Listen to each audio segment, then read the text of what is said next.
What's up, you guys? Happy Friday. Happy November 1st, right? Yeah, and all right. But I ran into something for the past couple months for real, but I really thought like, you know what? I corrected it the other day and I should probably talk to you guys about it because I more than likely am not the only person going through this or to have gone through this because I fixed that situation in that scenario. So I'm going to title this video, of course, I have my Steve from Blue's Clues ass notebook, right? Let's go. No, sorry, not let's go. Letting go in waves after narc abuse. So let me do that again properly. I'm going to title this video, because this is what we're talking about, letting go in waves after narc abuse, okay? Letting go in waves. So what happens usually when you have been abused and you escape, or you are discarded, or you have decided to do the discard or whatever to the narcissist? Whatever happens, you're not with that person anymore, right? And of course, you go through all the things that all these videos for the past 3 years have been talking about.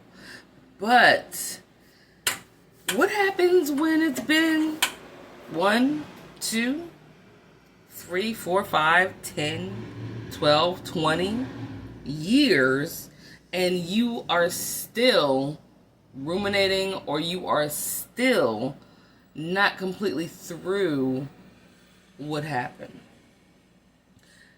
What would people tell you? What would a therapist tell you? What would a therapist or a friend or whatever tell you? Or a family member? Most likely they'll be like, girl or dude or man, you need to get over that. Like, I can't believe, like, why are you, like, you're not over that yet? Like, damn, you should have been, like, this should have been gone. Right? But it's not like that. And only someone who's gone through it knows that it's not really that easy and simple. Even the people that go, it was simple for me, whatever, whatever. That's not true. They're lying. That's a cop-out. The truth is, different things will happen along your healing journey that will trigger an emotion that you didn't even realize you were having, like tucked in the back of your psyche somewhere.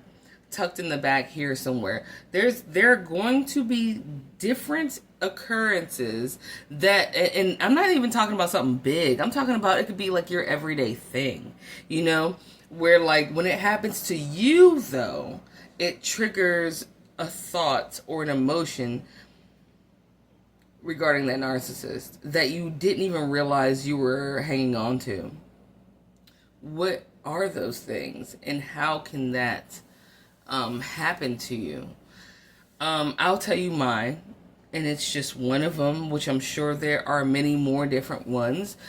I just personally haven't unlocked any of them except for this one recently, and I'm going to share it with you right now, okay? So whenever I take my daughter to school, I'm looking at my notes at the same time so I don't forget anything for you guys. So if I go like this, I'm looking at my notes. But whenever I take my daughter to school, my daughter, I ended up making the acquaintance of the school nurse because she needed an inhaler for like a virus or something, whatever it was. But you have to turn in something to the school nurse as a responsible parent so that just in case you can't get there, they can, right? But every time the school nurse saw me, she would say, "Hello, Miss Smith." And I would just say, "Hi." But Smith is no longer my last name, okay? Smith is the name of my narcissistic ex-husband.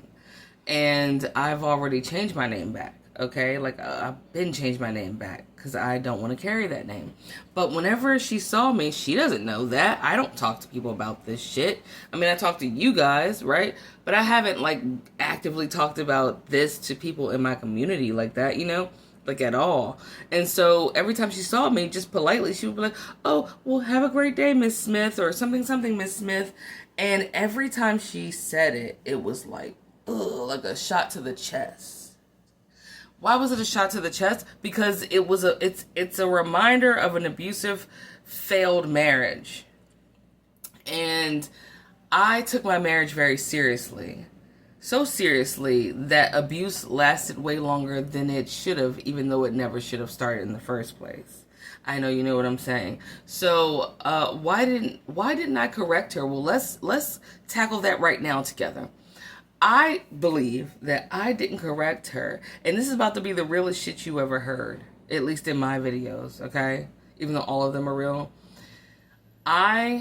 Even though I don't like admitting it, I feel like I wanted to hold on to the feeling of being happily married. When I heard, "Hi, Miss Smith," it was like I could erase it for a second. It was a relief almost for a second, even though it was a shot to the chest. It was a shot to the chest, but then it was followed by this relief because I felt for a second every time she said it, which has been many times, as if my failed marriage and that abuse was all just a bad dream. And that I was just a married woman walking through a hallway of a school, dropping our daughter off for class. Okay? And I liked for a second the feeling of everything's just normal. None of that shit actually went down. I'm doing okay. Nothing's wrong. I'm totally normal, right? But when it happened recently, because every time she called me that, eventually it was a sadness to it that was like, that's just not me, and I should say something, and I didn't do it. Now that we tackled why I didn't do it, recently the other day, she said, "Hey, Miss Smith," and I said, "You know what? Can I just, talk to you for a second? Not trying to make you feel bad or anything, but Miss Smith hasn't been my last name for a while. It's actually the last name that I had when I was married to a very abusive person. Can you just call me?" And my daughter's name, I said, my daughter's name is Raven. I said, "Can you just call me Raven's mom from now on, please?" And she said, "Oh man, I know exactly how that feels. Every time I go to family functions, they call me Josiah's wife or whatever." And I'm like, "Where?" Because I'm not married to him anymore.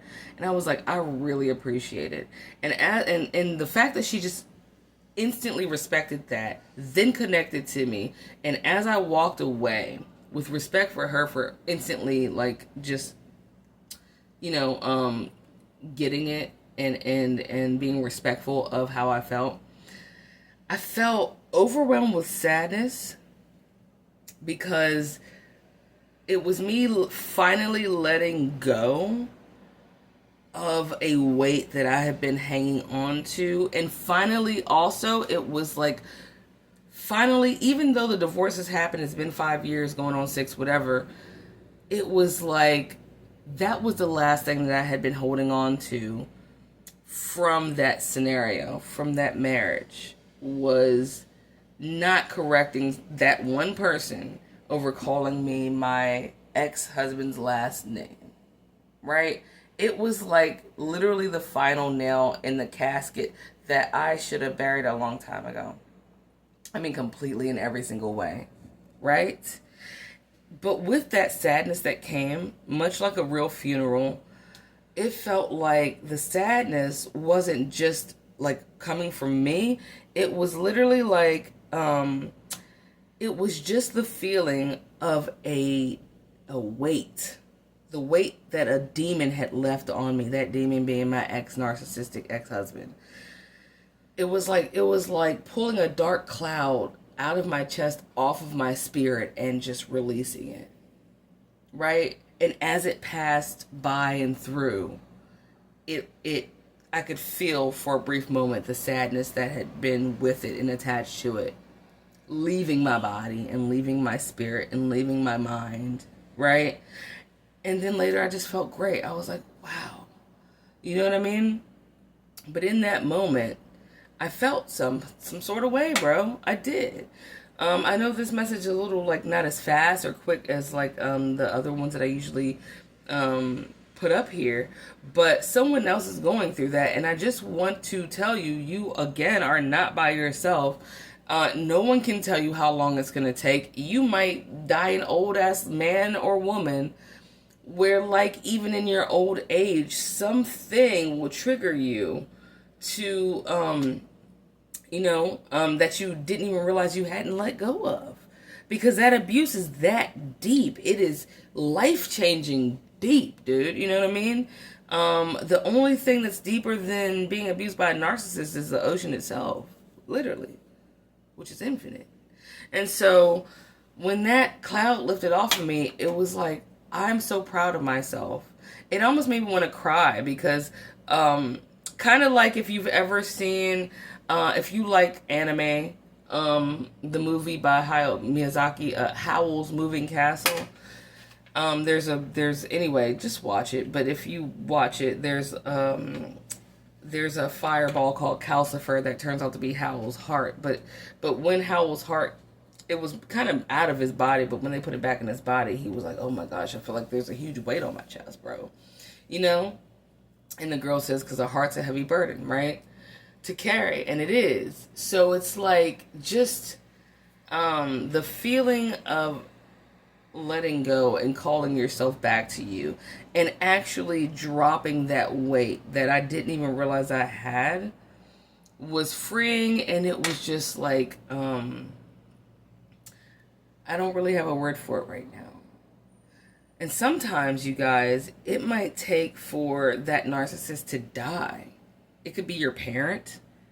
Unfortunately, it could be a child. It could be anything. But sometimes it even takes a death. Like, it would probably have to take my dad to pass away for you to even be able to experience a new emotion regarding that individual that you could actually release for once.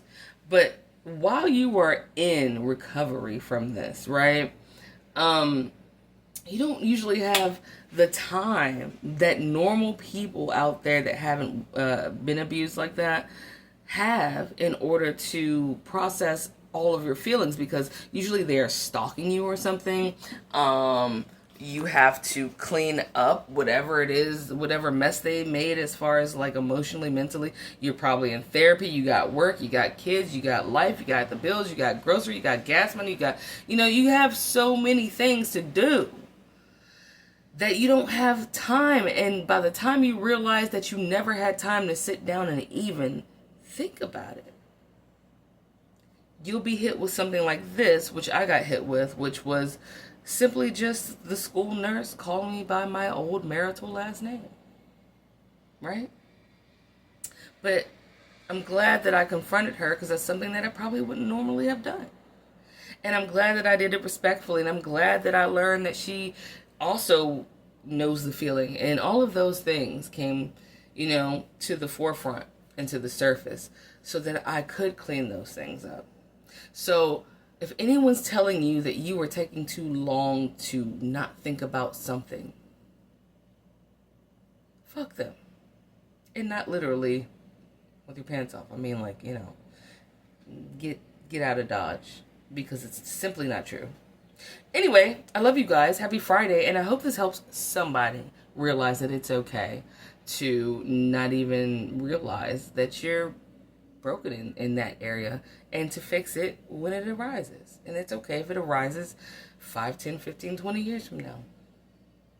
There's no time frame or timeline on your healing. You understand? You understand? So don't let anybody put one on you. All right. Love y'all.